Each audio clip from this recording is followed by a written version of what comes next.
नमस्कार। मैं राजेंद्र प्रसाद आज बीए तृतीय वर्ष के विद्यार्थियों के लिए हिंदी कविता की यात्रा में प्रयोगवाद के बाद के सोपान नई कविता पर अपना व्याख्यान प्रस्तुत करूँगा। नई कविता विषय में सर्वप्रथम हम नई कविता के नामकरण पर चर्चा करेंगे।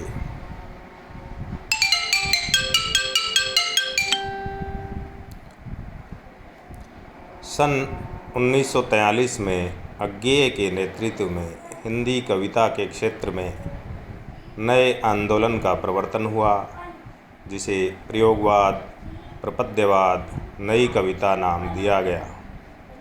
नई कविता प्रयोगवाद से भिन्न कोई चीज़ नहीं है, वरन यह तो इसी की विकसित काव्यधारा का नाम है।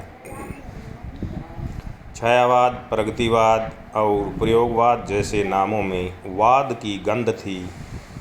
अज्ञेय इस काव्यधारा को इससे बचाए रखना चाहते थे, इसलिए नई कविता नाम रखकर उन्होंने इस कविता को वादग्रस्तता से बचा लिया।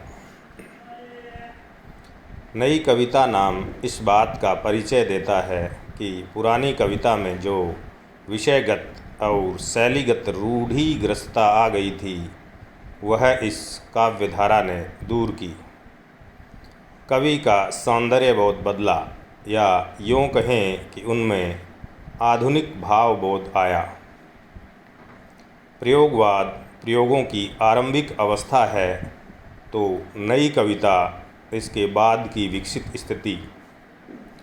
नई कविता नाम का सर्वप्रथम प्रयोग अज्ञेय ने 1951 के प्रतीक में प्रकाशित एक परिसंवाद में किया था। मैं आग्रहपूर्वक यह कहना चाहता हूँ कि नई कविता की, जिसके लिए मुझे प्रयोगवादी शब्द अपूर्ण, अव्याप्त और पूर्वाग्रह युक्त जान पड़ता है, मूल प्रवृत्तियाँ इस देश की ही है। नई कविता का प्रतिनिधि प्रथम काव्य संकलन सन 1954 में डॉक्टर जगदीश गुप्त और डॉक्टर रामस्वरूप चतुर्वेदी के संपादकत्व में नई कविता नाम से प्रकाशित हुआ। इस संकलन में संकलित कविताओं को नई कविता नाम से संबोधित किया गया और नए कवियों को नए कवि। सन 1953 में नए पत्ते नामक पत्रिका के प्रकाशन के साथ ही हिंदी कविता में नयापन आने लगा था।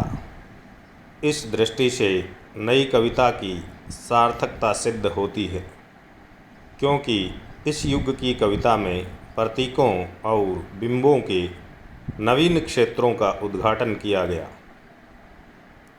पारंपरिक प्रतीकों का चयन न करके नवीन प्रतीकों की योजना की गई। विषयों में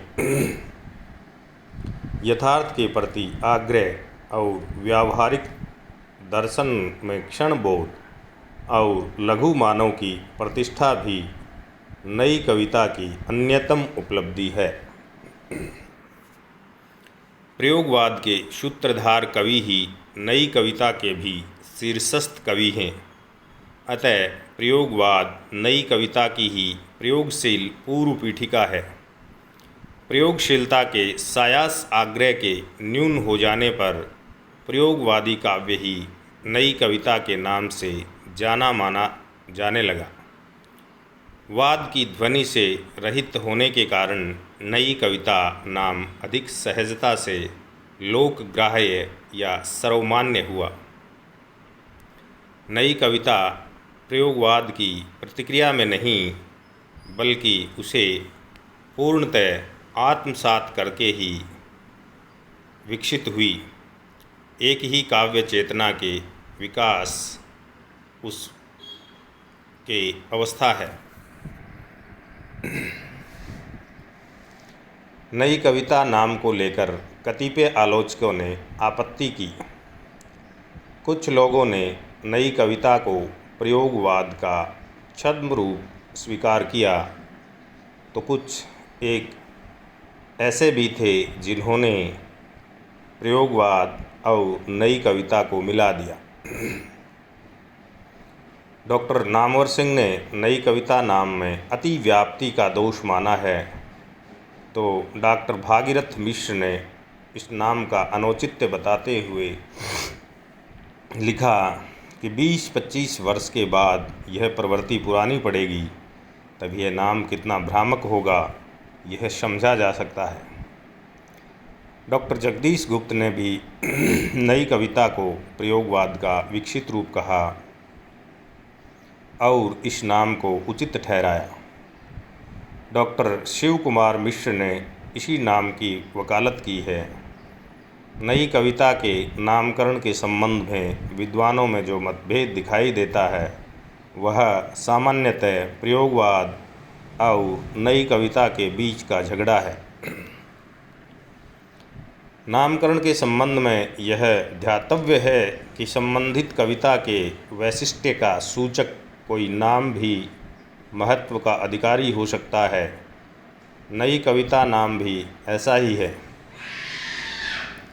इस नाम में जो नवीनता, जो अर्थगत विशिष्टता है और पूर्ववर्ती काव्य धारा से अपनी स्थिति को स्पष्ट करने की जो क्षमता है वह न तो प्रयोगवाद में है न अकविता में।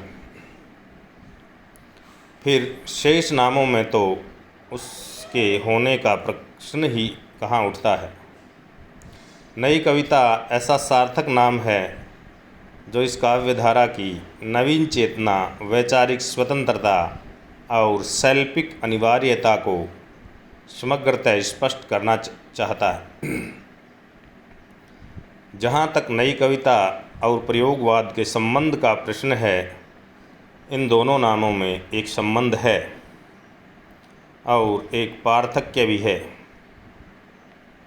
संबंध यह है कि किसी भी काव्य धारा की प्रारंभिक स्थिति प्रयोगशीलता का एक आयाम होती है और वही प्रयोगशीलता जब संयमित होकर परिष्कृति की ओर बढ़ती है तो उसमें से अतिरंजित तत्व स्वतः ही निकलते जाते हैं। यही नई कविता के साथ भी हुआ है। पार्थक्य यह है कि प्रयोगवाद यदि एक शॉक ट्रीटमेंट से शुरू हुआ और उसी में उसकी परिणति हुई और नई कविता संतुलन से प्रारंभ हुई और परिष्कृति की ओर बढ़ती गई, फिर भी प्रयोगवाद बीज है तो नई कविता पौधा है। समकालीन कविता ताकत। नई कविता का अर्थ स्वरूप।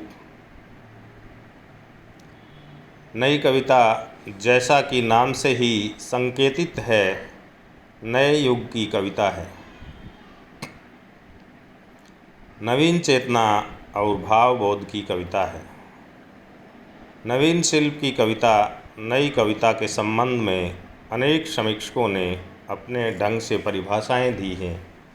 कतिपय मत इस प्रकार हैं।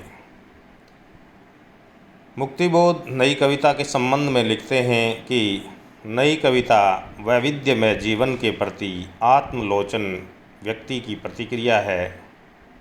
नई कविता का स्वर एक नहीं विविध है। लक्ष्मीकांत वर्मा ने लिखा है, नई कविता आज की मानव विशिष्टता से उद्भूत उस लघु मानव के लघु परिवेश की अभिव्यक्ति है जो एक ओर आज की समस्त तिक्तता और विषमता को तो भोग ही रहा है, साथ ही उन समस्त तिक्तताओं के बीच अपने व्यक्तित्व को भी सुरक्षित रखना चाहता है। वह विशाल मानव प्रवाह में बहने के साथ साथ अस्तित्व के यथार्थ को भी स्थापित करना चाहता है, उसके दायित्व का निर्वाह भी चाहता है। डॉक्टर धर्मवीर भारती। नई कविता प्रथम बार समस्त जीवन को व्यक्ति या समाज इस प्रकार के तंग विभाजनों के आधार पर न माप कर मूल्यों की सापेक्ष स्थिति में व्यक्ति और सत्ता दोनों को मापने का प्रयास कर रही है। यदि हम उन गहन आंतरिक मूल्यों को समझने की चेष्टा नहीं करते तो हम नई कविता की प्रकृति को समझने में भूल कर सकते हैं। निष्कर्ष रूप में हम कह सकते हैं कि नई कविता भावना के धरातल से उतरकर वैचारिकता के धरातल पर आ गई है। नई कविता यथार्थ की ओर उन्मुख होने के साथ साथ मानव की विशिष्टताओं से संपृक्त है। मानव के समक्ष जो विषमता और तिक्तता है उसी को नई कविता रूपायित कर रही है। जीवन के वैविध्य में चित्र प्रस्तुत करने में नई कविता किसी भी संकोच को नहीं अपना रही। यथार्थ के समस्त सौंदर्य कुरूप और विद्रूप को वह वाणी दे रही है। नई कविता लघु मानव के लघु परिवेश की कथा है। नवीन विषयों के समावेश के साथ साथ वस्तु की नवीनताओं में कथन की नई भंगिमाओं को अपनाकर नवीन शिल्प को अपनाया है। धन्यवाद।